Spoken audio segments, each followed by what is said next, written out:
Informarles que hoy estamos iniciando una nueva serie de predicaciones en nuestra iglesia, el Redil Estadio, basadas en la carta que escribió el apóstol Pablo a los Gálatas, y hemos titulado esta serie, ¿verdad? Verdadero Evangelio. Muy importante lo que veremos aquí, y yo creo que es de gran provecho para todos nosotros cuando podemos ver, digamos, de manera sistemática la Escritura, porque nos ayuda a entender que la palabra no está compuesta de simplemente versitos o frases bonitas, sino que la Escritura fue escrita justamente para ser leída por libros completos o por cartas completas, ¿verdad? Y eso nos hace pensar mucho en nuestra forma de acercarnos a la Escritura, a nuestros tiempos de devocional y demás. Así que queremos sumergirnos, vamos a sumergirnos a partir de hoy y las próximas semanas en esta apasionante carta que escribió el apóstol Pablo a los Gálatas. Los estudiosos dicen que esta carta se escribió más o menos como entre el año 54 y 55 después de Cristo. Y ese dato es importante porque, piensen ustedes, apenas habían pasado más o menos 20 años de que nuestro Señor Jesucristo había sido puesto en la cruz y había resucitado, y eso habla, digamos, de lo temprana que se escribió, o lo temprano que se escribió esta carta. Se dice que primero se escribió Santiago y que luego se escribió Gálatas, como el segundo escrito que compone el Nuevo Testamento. Y eso también es importante porque la carta a los Gálatas, en pocas palabras pudiésemos decir, es una defensa al Evangelio. Y ya uno piensa, bueno, ¿tan rápido había necesidad de defender el Evangelio? Pues sí, tan rápido. Ya vamos a hablar un poquito más sobre eso. Pero ubíquense por favor entonces en Gálatas capítulo 1, vamos a leer hoy del verso 1 hasta el verso número 10. Dice así la palabra del Señor. Pablo, apóstol, no de parte de hombres ni mediante hombre alguno, sino por medio de Jesucristo y de Dios, el Padre, que lo resucitó de entre los muertos, y todos los hermanos que están conmigo. A las iglesias de Galacia, gracia y paz a ustedes de parte de nuestro Dios, de nuestro Padre y del Señor Jesucristo, que Él mismo se dio por nuestros pecados para librarnos de este presente siglo malo, conforme a la voluntad de nuestro Dios y Padre, a quien sea la gloria por los siglos de los siglos. Amén. Me maravillo de que tan pronto ustedes hayan abandonado a aquel que los llamó por la gracia de Cristo para seguir un evangelio diferente, que en realidad no es otro evangelio, sino que hay algunos que los perturban a ustedes y quieren pervertir el evangelio de Cristo. Pero si aún nosotros o un ángel del cielo les anunciara otro evangelio contrario al que les hemos anunciado, sea anatema. Como hemos dicho antes, también repito ahora, si alguien les anuncia un evangelio contrario al que recibieron, sea anatema. Porque ¿busco ahora el favor de los hombres o el de Dios? ¿O me esfuerzo por agradar a los hombres? Si yo todavía estuviera tratando de agradar a los hombres, no sería siervo de Cristo. Amén. Oremos. Señor, te damos gracias por esta palabra. Pedimos que la asistencia de tu Espíritu Santo nos encamine, nos guíe, nos abra el entendimiento ahora que queremos sumergirnos en esta bella carta. Pedimos, Señor, que tú vengas a nosotros para esclarecer, para alertarnos, para protegernos. Cuando tu palabra nos recuerda al decirnos que el que está firme, mire que no caiga. Y a veces podríamos caer en el error de pensar que ciertos temas o ciertos versos son para otros y no para mí. Pero tú, Señor, nos llamas a prestar atención a lo que has escrito, a lo que has hablado por medio de estos autores bíblicos. Te pedimos, Señor, que nos guíes, que nos ayudes y que sea tu gracia en medio de nosotros, Padre. Te lo pedimos en el nombre de Jesús. Amén.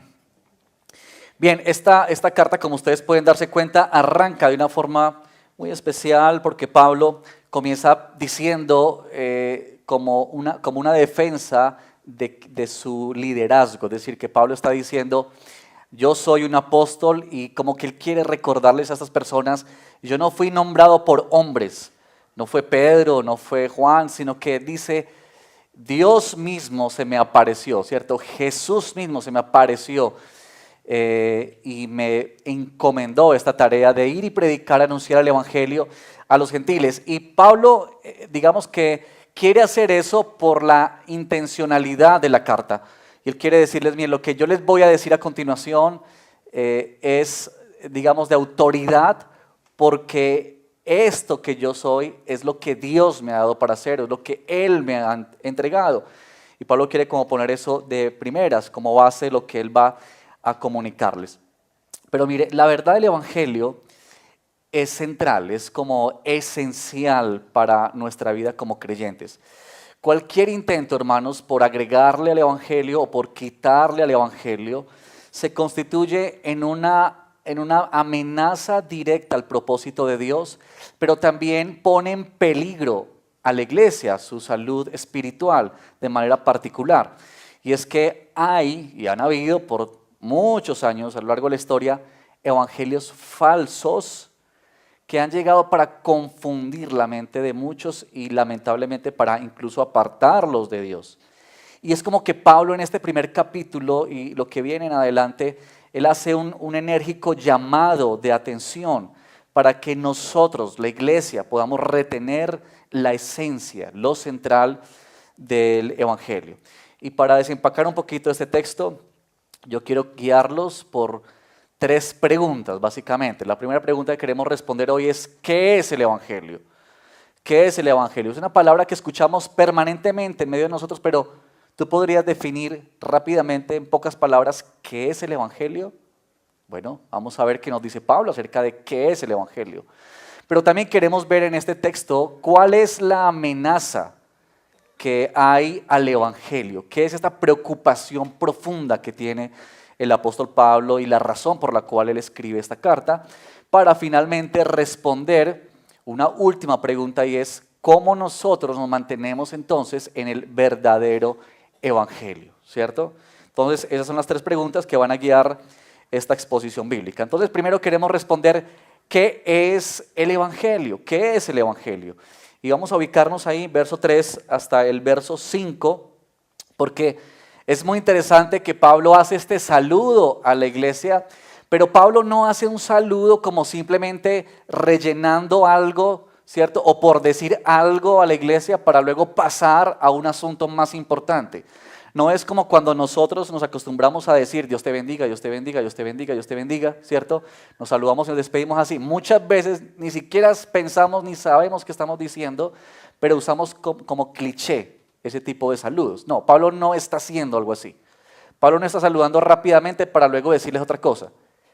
Hay que prestar mucha atención a cómo Pablo escoge las palabras en este saludo y cuál es la intención que Pablo está usando, porque nos deja ver ya, digamos, en ese sentido, cuál es el propósito del por qué él escribió esta carta. Y vamos a centrarnos aquí en estos versos 3 y 4. Gracia y paz a ustedes de parte de Dios nuestro Padre y del Señor Jesucristo, que Él mismo, y aquí yo quisiera como llevarlos a que podamos pensar por un momento en estas palabras, porque cada palabrita que Pablo usa es como un mar, realmente, es como eso, como cuando uno le da clic al computador a una pestañita y se abre todo el mundo, ¿cierto? Es como que Pablo nos pone palabritas que si tú las tocas, se abre un mar de pensamiento y de entendimiento profundo del evangelio. Así que cuando tú piensas, ¿qué es el evangelio? ¿Qué es el evangelio para ti? ¿Qué es el evangelio cuando lo predicas a otros? Tienen que incluir los siguientes elementos. Primero, nota lo siguiente. Pablo dice que Él mismo se dio, ¿por qué? Por nuestros pecados. Pablo establece una verdad de entrada, y es esta. El evangelio contiene esta noticia, que todos nosotros estábamos en una condición de pecado y de maldad. Eso éramos nosotros sin Cristo. Eso es una persona sin Cristo, una persona que está alejada completamente de Dios, perdida, ¿verdad? Y quizá uno necesita como excavar un poquito más en esa idea o profundizar un poco más en esa idea para dilucidar mejor esta idea, esta realidad de lo que somos, éramos sin Cristo, ¿verdad? Porque la palabra nos habla ampliamente de eso. En los testimonios que compartimos la semana pasada y cuando trabajamos con los hermanos, el tema de los testimonios, muy bellos por cierto, hablamos acerca de esta idea de que muchas veces nosotros tenemos la perspectiva o la noción de que en cierto sentido somos algo buenos, ¿verdad? Y más si tú creciste en la iglesia cristiana, pues todavía hay más razones para pensar que eres bueno, ¿verdad? Porque quizá no has estado expuesto a una cantidad de cosas. Pero cuando uno se acerca a la Escritura, uno se da cuenta de que la palabra no nos pregunta básicamente qué hiciste o qué no hiciste, sino que establece, todos los que estaban sin Cristo estaban muertos en sus pecados y delitos. Y uno tiene que, otra vez, ahondar en esta idea. Hace poco, pues, vi por ahí, cuando estaba haciendo algunas diligencias, estas personas que están son habitantes de la calle. Todos nosotros vemos seguramente a diario esa realidad tan triste de nuestras ciudades, ¿verdad? Pero ustedes ven que hay unas condiciones más terribles y más dolorosas que otras, ¿verdad? Por supuesto, ya el solamente hecho de habitar la calle ya es lamentable. Pero recuerdo que estaba caminando cuando de pronto venía una chica, joven ella, y solamente cuando yo me acuerdo haberla visto a una distancia no tan cercana, pero el olor de esta mujer era terrible. Tanto así que las personas que estaban al lado mío comenzaron a correrse, a cambiarse de calle, porque no solamente su aspecto además, sino su olor. Pero su cabello era terrible, su rostro lleno de suciedad, sus vestiduras rotas, se notaba que habían dado por meses, por años, sin saber qué era un baño, sin saber qué era lavarse las manos, era terrible. Y su mirada tan perdida en las drogas, perdida en estas sustancias que los hace vivir como zombies realmente, porque se veía de esa forma. Era muy triste, era muy lamentable. Y yo recuerdo pensar, ¿cómo se acerca a uno una persona así? Porque uno reconoce aún también que uno se abstiene de eso, uno mismo. Pero eso me hizo pensar en esta verdad, hermanos, de cómo estábamos nosotros sin Cristo. Porque, ¿sabes? Nuestra condición sin Cristo era aún peor que era esa mujer. Es decir, que cuando el Señor nos miraba a nosotros, lo único que veía era miseria, era mugre, era suciedad, era algo triste, lamentable. Eso es lo que éramos nosotros. Nosotros necesitamos recordar permanentemente esto que Pablo está queriendo decir. Nosotros éramos pecadores, éramos objeto de la ira de Dios, estábamos separados de Dios. Eso es lo que éramos nosotros, y tú y yo necesitamos, como cuando pensamos en qué es el Evangelio, necesitamos incluir, pensar que este es un aspecto importante de lo que es el Evangelio, que éramos nosotros. Pero mire que Pablo también dice que Él mismo se dio por nuestros pecados para librarnos. Ahora, si ustedes tienen esta Biblia de la Nueva Versión de las Américas, ustedes pueden darse cuenta que en la palabra librarnos hay un numerito. Los que las tienen, ¿se dan cuenta? Ahora, ese numerito quiere decir algo. Quiere decir que hay como una anotación al pie de la página. Ustedes pueden mirar hacia abajo de sus Biblias y van a encontrar que está el texto de 1.4, está el número 1 y dice o rescatados. Lo que eso quiere decir, y siempre revisen eso cuando ustedes estudian, leen su Biblia, es que esa traducción de esta palabrita puede bien ser o librarnos o bien puede ser o rescatarnos. Es decir, la acción de Jesús tiene que ver con este asunto de rescatar. Y eso es muy importante, porque no hablamos de Jesús en términos de que, bueno, Jesús era un gran maestro, un buen maestro, o no solamente decimos que Jesús era un modelo de gran moralidad, como algunos sostienen o suponen, sino que realmente lo que Pablo está diciendo es que cuando tú y yo pensamos en el Evangelio, tenemos que tener este elemento incluido ahí, es que hay un rescatador. Ahora, ¿por qué es importante esa palabra? ¿A quién se debe rescatar? A ver, piensen ustedes un momento. ¿A quién se debe rescatar? ¿A quién uno debe rescatar? a alguien que no tiene posibilidad alguna de liberar, ¿cierto? Es decir, cuando uno habla de rescate, cuando uno habla de que alguien tiene que ser rescatado de un incendio o de algo, es porque esa persona está sin forma de salir, es decir, no tiene los medios, no cuenta con los recursos, no tiene la capacidad, no tiene la habilidad X. Es que esa persona necesita que otro intervenga. Eso es lo que significa rescatar, es decir, que ante la imposibilidad de salvarse, ese alguien es objeto del favor de otro para rescatar. Y esa es la imagen que Pablo quiere poner en este saludo. Es decir, nosotros fuimos librados, fuimos rescatados. No simplemente que se nos dio una enseñanza bonita, sino que se nos rescató. Imagínense que ustedes están de paseo, ahora que muchos han salido de vacaciones, y usted estaba en la piscina y vio a alguien ahogarse, que estaba ahí pataleando y estaba ahogándose. Y entonces usted trae rápidamente un libro que dice cómo ser librado de situaciones difíciles. Y se lo tira a la persona. Lea, hermano, ese libro porque ahí usted va a encontrar la forma de salirse. Absurdo, ¿cierto? Absurdo. ¿Qué hace uno? Rescata, ¿cierto? Le lanza la soga, le lanza el salvavidas. Es decir, Jesús no vino simplemente a darnos unas enseñanzas bonitas. Jesús vino y por eso dice que se dio para rescatarnos. Él es el rescatador.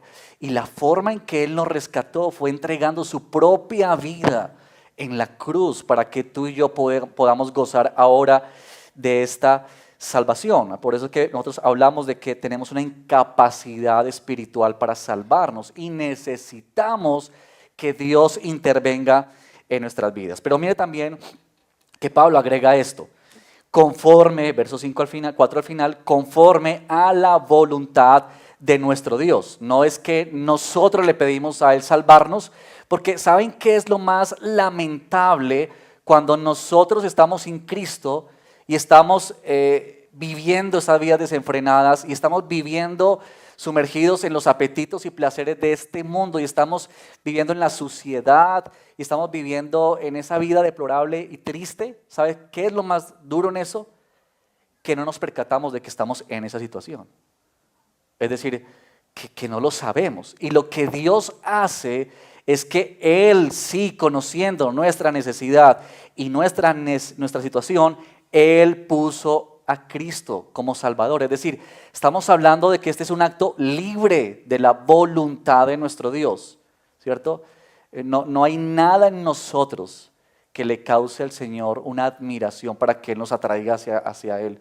Es simplemente el afecto de nuestro Dios por nosotros. Y por eso Pablo concluye esta primera parte del versículo del texto diciendo, a Él sea la gloria por los siglos de los siglos. Nosotros tenemos que decir, hermanos, que no merecemos ningún reconocimiento. Este es un acto del Señor. Y quizá eso raya un poquito con nuestras comprensiones muchas veces, porque en nosotros la verdad es que hay un intento por el orgullo. Es decir, que en nuestro corazón sí hay un anhelo, se persigue esta idea de que tú y yo seamos quienes hacemos algo.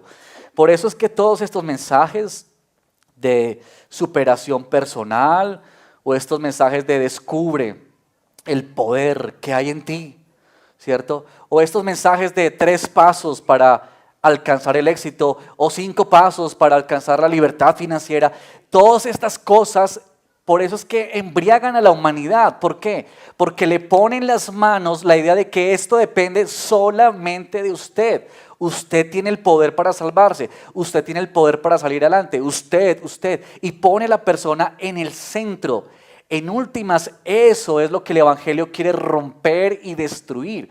Lo que Pablo está diciéndonos al inicio de esta carta es, este es el Evangelio, que Cristo nos salvó a nosotros cuando vino en carne, que Él nos libertó, que Él nos extendió salvación solamente por gracia. Este es el Evangelio, mis queridos hermanos.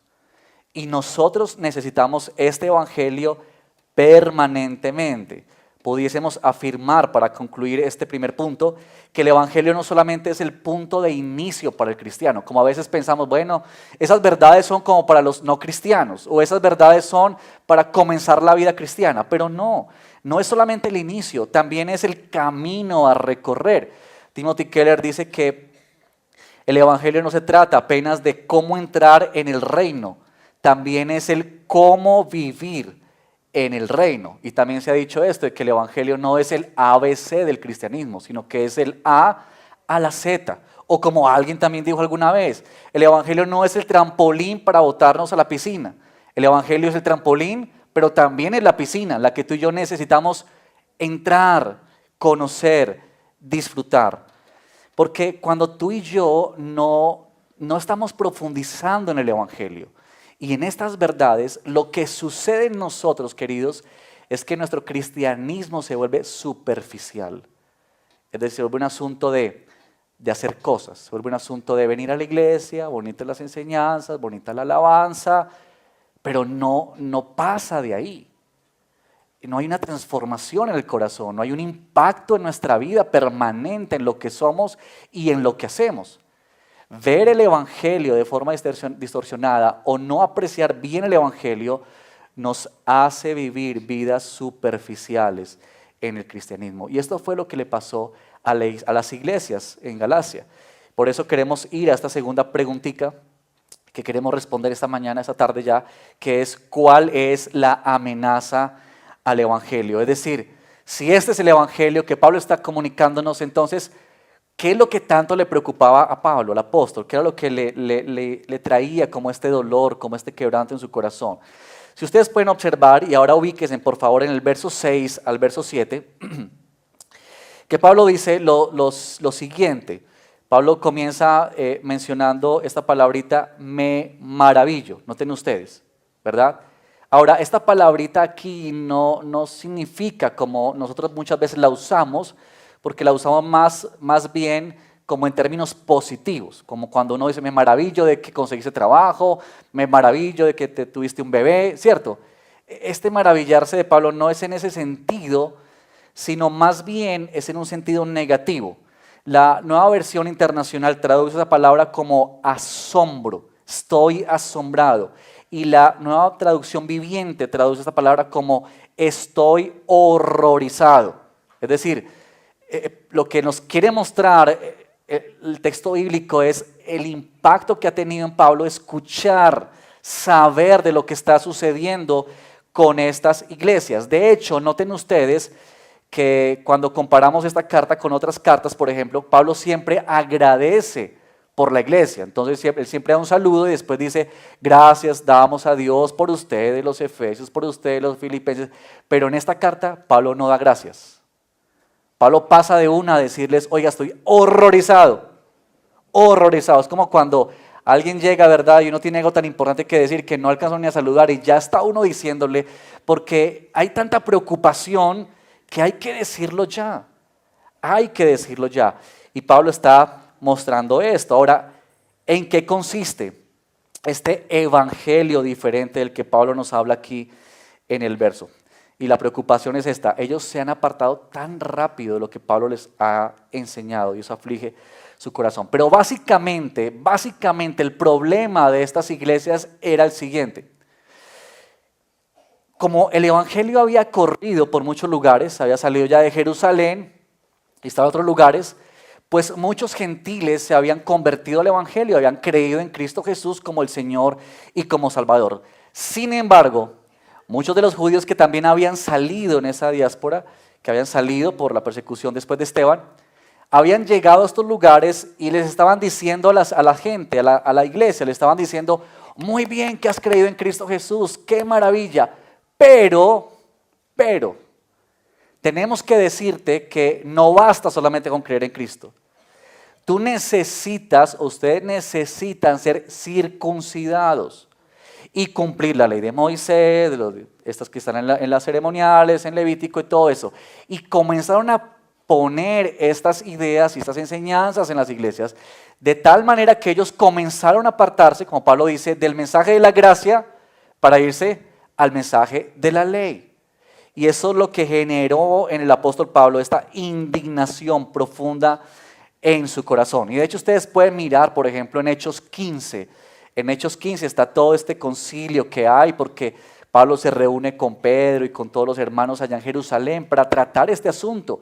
Y ellos expiden una carta que sea llevada a todas las iglesias para decirles, no, esto no es lo que nos pide Cristo, este no es el evangelio de Cristo. Por eso Pablo dice, este es un evangelio diferente, contrario a lo que él ha expuesto en su saludo. Pero yo quisiera mencionar algunas consideraciones respecto a las falsas enseñanzas o los falsos evangelios, entendiendo que usar incluso el término falso evangelio ya en sí es una contradicción, porque Pablo dice no hay otro evangelio, más bien todo lo que no es el evangelio es una doctrina o una enseñanza falsa, ¿cierto? Que no corresponde a lo que el Señor ha enseñado. Pero miren por ejemplo lo siguiente, Pablo dice que hay hombres que se han levantado para perturbarlos y que quieren, noten esto aquí, quieren pervertir el evangelio de Cristo. Es decir, hay una intención de ellos por tergiversar las enseñanzas y el mensaje de Cristo. Hermanos, y esto ha sido así no solamente en ese tiempo, desde el principio. Y hoy nosotros también vivimos este tipo de cosas. En la historia de la iglesia, en la historia del cristianismo, siempre ha tenido que luchar con hombres y mujeres que han originado falsas enseñanzas. Esto no es algo nuevo. Esto no es algo nuevo. Quizá hoy en día, por todos los medios que tenemos de tecnología, medios de comunicación, redes sociales y demás, pues hay un auge por todas estas cosas, ¿verdad? Y tantas enseñanzas, filosofías, doctrinas que abundan en nuestro alrededor, pero siempre ha existido, siempre ha estado ahí y está en medio de nosotros. Ayer alguien me mandó una imagencita, el día de ayer, creo que había una marcha aquí en la ciudad, no sé, como la iglesia cristiana o algo así, pero en medio de esa marcha me mandan una fotico de unas personas que llevan un cartel muy grande. Y ese cartel grande decía, Dios no te condena, Dios ama tus colores. Primera iglesia inclusiva en Medellín. Y ustedes saben a qué se referencia eso. Porque está en medio de nosotros. Yo pensé, esta es una marcha cristiana, por supuesto. Y ahí está. Está en medio. Esta es la propagación de falsas doctrinas, falsas enseñanzas que abundan a nuestro alrededor. Pero miren también, por ejemplo, voy a leerles aquí en 2 Corintios capítulo 11, verso 3 y 4. Miren lo que dice el apóstol Pablo, 2 Corintios 11, 3. Dice, pero temo que así como la serpiente con su astucia engañó a Eva, las mentes de ustedes sean desviadas de la sencillez y pureza de la devoción a Cristo. Porque si alguien viene y predica a otro Jesús, a quien no hemos predicado, o reciben un espíritu diferente que no han recibido, o aceptan un evangelio distinto que no han aceptado, bien lo toleran. Y Pablo está mencionando como esta idea de que el propósito de estas falsas enseñanzas, por supuesto, es confundir, es tergiversar la idea de Cristo, es apartarnos de la imagen de Dios. Porque una falsa enseñanza, una falsa doctrina o un falso evangelio produce una imagen incorrecta, equivocada de Dios. El evangelio basado en la ley produce en la mente de las personas un Dios severo. Hace 8 días de pronto ustedes recordarán algunos de los testimonios que públicamente aquí se pasaron, muy bellos, pero hermanos, por ejemplo, mencionando acerca de cómo una vida en el legalismo les había hecho ver a un Dios cruel por años. Un Dios que simplemente está esperando en qué momento tú cometes la más mínima equivocación, porque está empeñado en aplastarte con su peso de ira.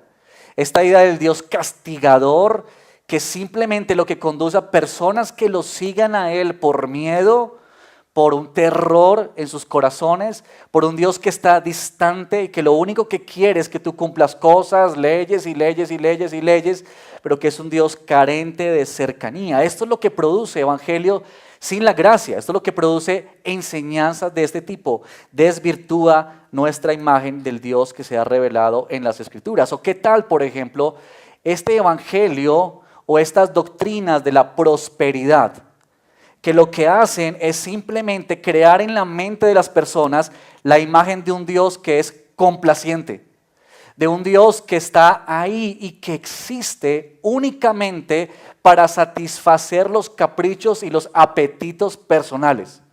Es un Dios al que uno le tira algunas monedas y Él te responde con grandes bendiciones porque es el Dios poderoso, pero ese poder está sujeto a mis deseos y a lo que yo le entregue para que Él me regrese en contraprestación.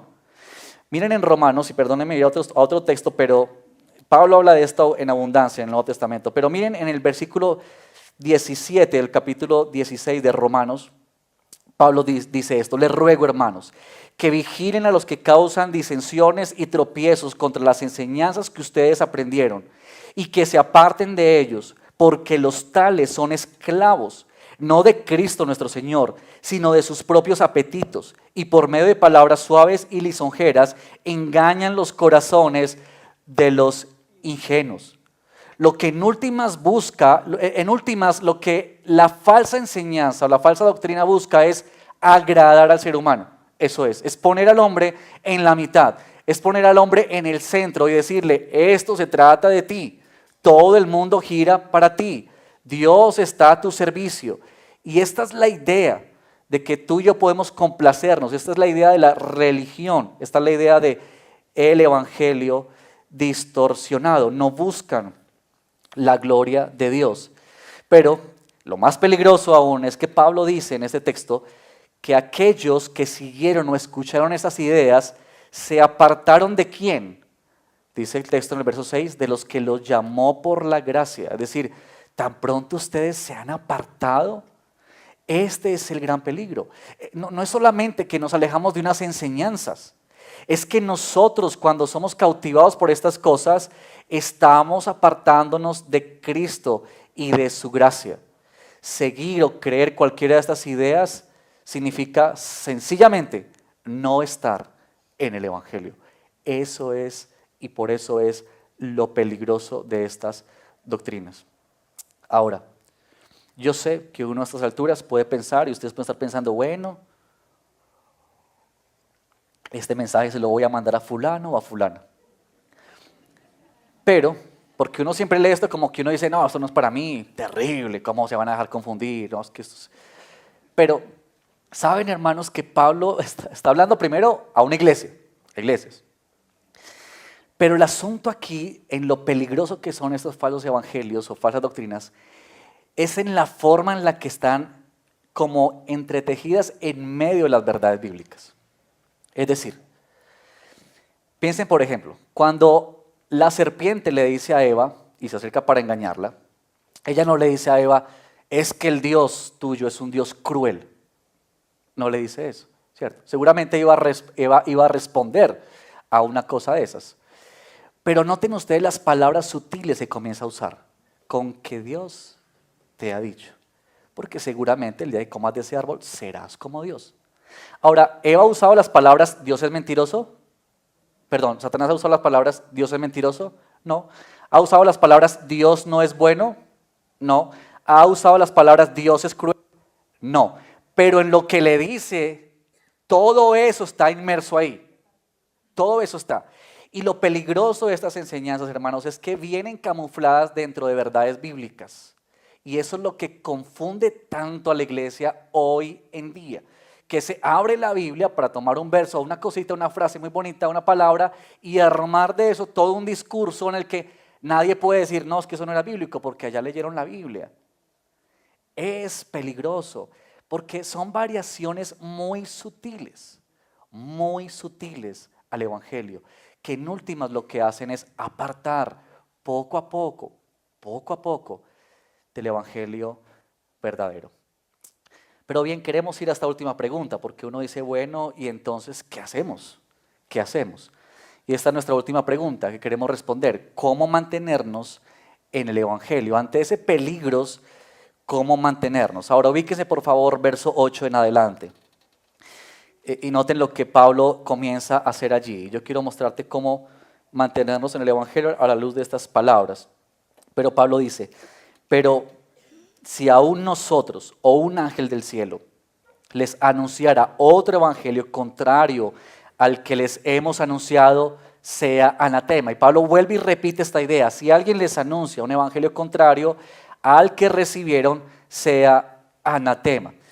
Noten esto, lo que Pablo está diciendo aquí es, presten mucha atención al mensaje que se les ha anunciado. Es decir, lo que Pablo y los apóstoles han dicho acerca de Cristo, que vino en cuerpo, que vivió, que murió en una cruz, que resucitó al tercer día, que eso era necesario porque nosotros éramos pecadores, perdidos, sin esperanza, pero que Dios nos salvó por su gracia para hacernos libres y gozar de salvación. Eso que Pablo está diciendo, él dice, ese es el evangelio. Miren con atención, Pablo les dice, observen con atención. Esta es la idea, que tú y yo necesitamos ir a la Escritura. No sé si alguna vez te has preguntado, ve, eso que yo creo si es verdad. ¿Te has preguntado alguna vez eso? Oh, hermano, ustedes son muy santos, hermano. Porque una vez se pregunta eso, mire, ante tanta cosa, ¿este es el evangelio verdadero? ¿Esto sí es el evangelio de Cristo? Y lo que Pablo está diciendo es la única forma de resolver ese inconveniente o esa pregunta es que tienes que ir al evangelio mismo. Tienes que recurrir a la Escritura, porque ahí está plasmado el mensaje de Dios para nosotros. Por eso es urgente que tú y yo podamos conocer nuestra Biblia. Necesitamos conocerla, no solamente cargarla de vez en cuando. Necesitamos saber qué es lo que Dios nos está hablando. Esta es la única fuente que nos puede decir qué es lo verdadero, porque es la palabra de Dios. Este fue incluso uno de los pilares en la Reforma Protestante, cuando se dijo solo Escritura. Lo que quería decir eso, como dice nuestro catecismo en la pregunta número 4 que hemos estado leyendo, pero ahí dice, ¿qué es la palabra de Dios? Y la respuesta dice, las santas escrituras del Antiguo y Nuevo Testamento son la palabra de Dios y es la única, noten esto, la única regla segura de fe y obediencia. Así que tú y yo necesitamos conocer mejor las verdades que están escritas en la palabra de Dios. Por eso, hermanos, y valga aquí la cuña para decirles, inscríbanse a la Academia Bíblica. Inscríbanse a la Academia Bíblica porque ahí vamos a hablar de todos estos temas y de doctrinas. Y tú y yo necesitamos profundizar en eso. ¿Cómo vamos a saber qué es lo malo si no sabemos qué es lo bueno? No es posible.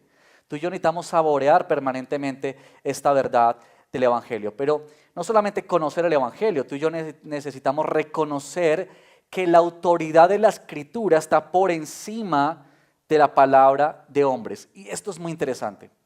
Porque Pablo dice en el versículo 8, si aún nosotros, y noten que aquí Pablo se incluye, si aún nosotros les hablamos un evangelio o un mensaje contrario al que han escuchado, ¿cómo deberíamos calificarlo?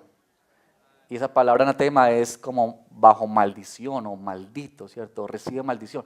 Es una palabra muy fuerte la que Pablo está usando allí.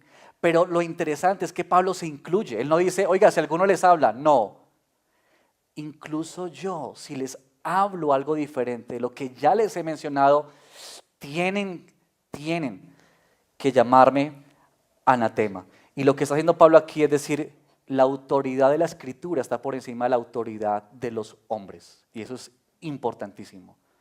Porque Pablo inclusive dice, aun si un ángel del cielo, ¿han escuchado por esas ideas? Que un ángel se me apareció y anoche me habló. Y todas esas ideas, uno dice, ¿cómo es que en la palabra está? Y Pablo lo dice, si eso está contrario al Evangelio, eso no es el mensaje de Dios y hay que reprocharlo, hay que juzgarlo, ¿verdad? hay mucho de esto, pero recuerden, hermanos, y aún nosotros lo hemos mencionado aquí, nosotros que predicamos en esta congregación no somos hombres infalibles. Podemos equivocarnos, por supuesto, porque nosotros no tenemos una autoridad más porque somos pastores o líderes o ancianos, no. Nuestra autoridad es dada en el sentido en que lo que nosotros hablamos es el mensaje del Evangelio. Y lo que Pablo está diciendo es, mi autoridad no es porque yo sea el gran apóstol Pablo. No, mi autoridad recae en el sentido de lo que yo proclamo es lo que Dios me dio a proclamar. Por eso cuando aquí predicamos en ese sentido. Mi autoridad no es porque yo sea pastor, es en el sentido de que estamos hablando la Escritura. Eso es lo que nos da la autoridad. Por tanto, es la voz de Dios, es su palabra lo más importante. Y eso nos lleva a esta última consideración sobre cómo mantenernos en el Evangelio. Y es esto, hermanos, nosotros necesitamos examinar y juzgar lo que escuchamos. Porque si Pablo les está diciendo, llámenlos anatema, lo que implícitamente Pablo está queriendo decir es, ustedes tienen que juzgar y evaluar. ¿Pueden darse cuenta de eso? ¿Cómo puede uno decir que este no es correcto y que este sí? Primero porque conoce el Evangelio, pero en segundo lugar porque puede evaluar, porque puede revisar. Y esa es una responsabilidad, queridos, que tenemos tú y yo. Necesitamos estar muy atentos a lo que escuchamos, a lo que leemos, a lo que vemos. Eso es muy importante.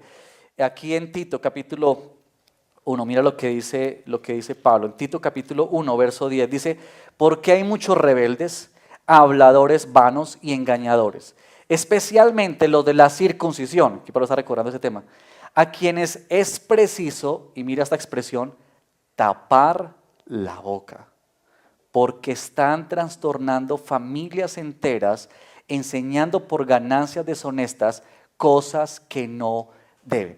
¿Se da cuenta que Pablo sí nos está dando un lugar para juzgar? Que esa idea de que yo no puedo tocar al ungido de Dios, por favor. Si algún día alguno de esos pastores dice, no, yo soy el ungido de Dios, mucho cuidado. Usted ya sabe que eso no es correcto. Porque lo que Pablo está diciendo es, nosotros tenemos la responsabilidad de juzgar lo que vemos y lo que leemos. No todo, hermanos, no todo lo que se dice cristiano por todo lado es de sana doctrina. Tú tienes esa responsabilidad. Tú tienes la responsabilidad de abrir la Escritura y de leerla tú también, y estudiarla y preguntar. Por ejemplo, hoy tenemos la Cambiatón. ¿Trajeron sus libros para cambiarlos? Digamos que sí. Pero por ejemplo, esto busca la sana lectura. Y los hermanos están ahí buscando, cuando usted lleva un libro, ellos miran los libros y están viendo si ese libro quizá toque dejarlo guardadito en una cajita. O si quizá toque prenderle fuego. Bueno, ya ellos lo van a decidir, ¿cierto? Pero lo que se busca es que leamos literatura que nos hable del Evangelio. Así que ahí está cómo mantenernos, hermanos, en el Evangelio. Quiero terminar en conclusión con el texto que está en Romanos, capítulo 16, al final. Porque mira lo que dice el apóstol Pablo al final de esta carta a Romanos. Dice, y aquel que es poderoso para afirmarnos conforme a mi Evangelio y a la predicación de Jesucristo, según la revelación del misterio que ha sido mantenido en secreto durante siglos sin fin. Pero mira esta palabrita, aquel que es poderoso para afirmarnos conforme al Evangelio. Esta es la verdad, mis hermanos. Entramos por gracia y somos mantenidos por la gracia y el favor de nuestro Señor. Bueno, unas conclusiones para finalizar. Yo quisiera que tú puedas pensar esta tarde ya, cómo pensar en el verdadero Evangelio debería impactar nuestras vidas y nuestros corazones. Al salir de este lugar y comenzar una nueva semana, yo quisiera que tú puedas pensar en esto, porque hermanos, lo mejor que nos ha podido pasar a nosotros es conocer el verdadero Evangelio. Eso es lo más extraordinario que nos ha sucedido. Y yo creo que a la luz de esa verdad, tú y yo deberíamos experimentar lo siguiente. Primero, gozo. Tú y yo deberíamos tener un gozo en nuestro corazón. Ese gozo que sobrepasa cualquier circunstancia. Yo no sé Seguramente tú estás aquí con alguna situación que te aflige, que te agobia, quizá te ha robado la atención durante gran parte de este sermón porque estás pensando en alguna situación. Pero yo quiero decirte, mira, si tú eres hijo de Dios y has entendido este evangelio, tú deberías ver la grandeza, la dicha, que hay algo más grande en nuestra vida, que supera nuestras realidades y supera nuestras situaciones presentes. Y es que el Señor nos ha salvado. Y eso debería llenarnos de gozo, pero también debería darnos libertad. Libertad de disfrutar de un profundo sentido de vida y relación con nuestro Señor. Que tú y yo no estamos aquí porque nos toca cumplir el listadito del domingo y ahora sí, como ya fuimos a la iglesia, ahora sí hagamos lo que queramos después. No, que estamos aquí porque amamos a nuestro Dios. Que tú y yo seguimos al Señor porque Él es lo más extraordinario que nos ha ocurrido, que es lo mejor que nos ha pasado y que tú y yo podemos obedecer al Señor no porque Él nos va a aplastar con el peso de su ira, sino porque nos ha dado a experimentar la dicha de su amor y su misericordia y que eso nos conduce a vivir una vida en libertad, pero también nos da la seguridad, hermanos, saber y pensar que todos nosotros somos pecadores permanentes. Nos da la seguridad de pensar que a pesar de eso, Dios sostiene nuestras vidas por su gracia y por su misericordia. Pero por último, debería animarnos a estar satisfechos completamente en la persona de nuestro Señor Jesucristo, más que en cualquier otra cosa, más que en cualquier relación o posesión. Es que si tenemos a nuestro Señor, lo tenemos todo. Y que Él es lo que satisface verdaderamente nuestras almas y nuestros corazones. Yo quisiera animarte y cerrar este sermón de esa forma. Quizá tú dices, ve, yo no experimento ninguna de esas cosas. Seguramente si tú no experimentas nada de esto, seguramente tú no has venido a Cristo. Y yo quisiera invitarte hoy para que tú puedas reconocer la necesidad de tu corazón, que tú puedas reconocer el estado de tu alma sin Cristo, que es una vida perdida, en una situación terrible, alejada de Dios, y quizá tú necesitas venir a Él o necesitas venir a Él para arrepentirte y para creer en el Señor Jesucristo. Pero quizás tú eres un creyente y tú dices, yo alguna de esas cosas no las experimento en mi vida. Pues seguramente entonces tú necesitas venir al Señor también en arrepentimiento, también en fe y decir, Señor, dame de eso. Dame de eso, no me dejes acostumbrar a estas verdades. Estas verdades no son para recién convertidos. Estas verdades no son para inconversos. Estas verdades son para todos nosotros. Así que quizá tú debas pedir, Señor, dame gozo, dame libertad, dame seguridad, dame satisfacción en ti.